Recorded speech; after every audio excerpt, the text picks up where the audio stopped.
Good morning champions. நம்ம கூட யார் இருக்காருன்னா வீர விஜய் இருக்காரு. அவர் ஒரு மோட்டார் வெஹிக்கிள் இன்ஸ்பெக்டர் ஆஸ்பிரண்ட். அவர் வந்து மோட்டார் வெஹிக்கிள் இன்ஸ்பெக்டர் சிலபஸ்ல பார்த்தாரு. அதுல ஏசி சர்க்யூட்னு ஒரு டாபிக் வந்து இருந்தது. ஏசி சர்க்யூட்னா ஆல்டர்னேட்டிங் கரண்ட் சர்க்யூட் அப்படின்னு பேரு. ஸோ அதில் சம் ஆஃப் த இம்பார்ட்டன்ட் கொஸ்டினை வந்து நமக்காக தொகுத்துட்டு வந்திருக்காரு. ஸோ நம்ம அவர்கிட்ட கேட்டு கத்துக்கிறது தான் நம்மளோட சூப்பரான விஷயமா இருக்கும். ஸோ நம்ம ஒவ்வொன்றா வந்து வீர விஜய் கிட்ட கேட்டு கற்றுப்போம். ஃபர்ஸ்ட் வந்து unit of frequency. Unit of frequency வந்து ஹெர்ட்ஸ். யூனிட் ஆஃப் ஃப்ரீக்வன்சி வந்து ஹெர்ட்ஸ் அப்படின்னு சொல்றாங்க. அடுத்தது value of form factor is 1.1. எல்லாம் ஃபேன்சி நம்பரா இருக்கு. 1.11 அப்படின்றது தான் ஃபேன்சி நம்பர். நம்ம தெரிஞ்சுக்கலாம். Power factor of pure resistive circuit. சர்க்யூட்ல ஒரு வகை இருக்கு. பியூர் ரெசிஸ்டிவ் சர்க்யூட்னு ஒரு இருக்கு. அதுக்கு பவர் ஃபேக்டர் வந்து எவ்வளவு இருக்கும்? யூனிட்டி அப்படின்றது தான் இது. ஸோ கண்டிப்பா வந்து ரெசிஸ்டிவ் சர்க்யூட்க்கு வந்து யூனிட்டி அப்படின்றது ஒன்னானா யூனிட்டினா ஒன்னு அர்த்தம். ஒன்னு வந்து ஒன்னு வரும்போது நம்ம ஞாபகம் வச்சுக்கணும் அப்படின்னு தெரிஞ்சுக்கலாம். அடுத்தது power factor of pure inductive circuit வந்து with respect to current is lagging. So pure inductive circuit வந்து வித் ரெஸ்பெக்ட் டு கரண்ட் வந்து லேக். ஸோ இண்டக்டிவ்னா லேக் அப்படின்றது தெரிஞ்சுக்கலாம்.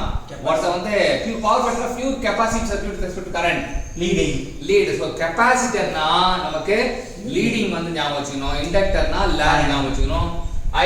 ஐ லேக் சி லீட் அப்படின்றது எப்பவுமே வந்து சி தான் லீட் பண்ணணும். கேப்டன் தான் வந்து கெபாசிட்டருக்கு பதிலா கேப்டன் அப்படின்னு வச்சா கேப்டன் வந்து லீட் பண்ணுவாரு. கேப்டன் லீட் பண்ணுவாரு. இண்டக்டர் அப்படின்னா வந்து லேக் ஆகும்ன்றது இது. கெபாசிட்டர் தெரிஞ்சாலே வந்து நமக்கு இண்டக்டர் வந்து ஆப்போசிட் வந்து நம்ம ஞாபகம் வச்சுக்கலாம். அடுத்தது unit of inductance henry. Henry தான் unit of inductance. Unit of capacitance farad. So எப்பவுமே வந்து இன்ஜி என்ன செல்ல பேர் வைக்க தெரியணும். இப்போ லெட்டர் டினோட்டட் ஃபார் ரெசிஸ்டன்ஸ் எப்படி நோட்டேட் பண்ணுவோம்? ஆர் அப்படின்றது இருக்கும்.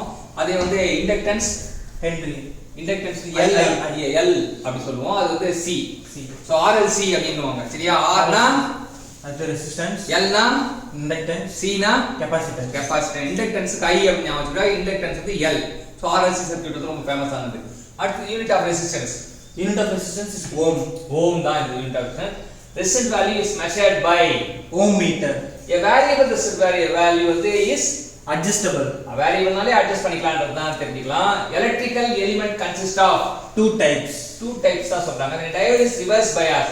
It acts as a insulator. So reverse bias பண்ணனும்னா diode அது insulator ஆகும். Unit of flux density is Weber per meter square. Weber per meter square தான் flux density unit. In connected with the value of power factor is correct. Unity 0.8 leading, 0.8 lagging. இதெல்லாம் கரெக்ட்டா எழுதணும். இன்னைக்கு AC சர்க்யூட்டை பத்தி சில முக்கியமான தகவல்களை தொகுத்து கொடுத்த வீர Vijay motor vehicle inspector aspirant வந்து வருங்காலத்துல மோட்டார் வெஹிக்கிள் இன்ஸ்பெக்டர் ஆகணும்னு சொல்லிட்டு நம்ம மனசார வாழ்த்துவோம், பாராட்டுவோம், நன்றி கூறுவோம். தேங்க்யூ.